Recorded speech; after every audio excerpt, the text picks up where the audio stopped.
Allow only admin to send messages in a WhatsApp group.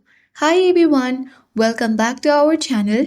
This is Rose and let's learn to allow only admins to send messages in a WhatsApp group. Without further ado, let's begin. Launch WhatsApp application on your device and make sure that you sign in to your account. Now open any particular group chat and tap on the group info at top of your screen.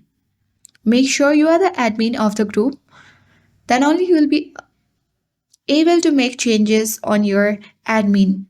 Scroll down and select group permissions option.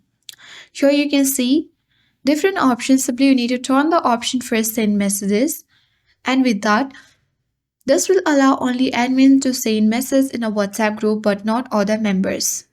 So that's all for today. I hope this guide was helpful. If it was, then do like, share, comment, and don't forget to subscribe. Thank you for watching, and I'll see you in the next video.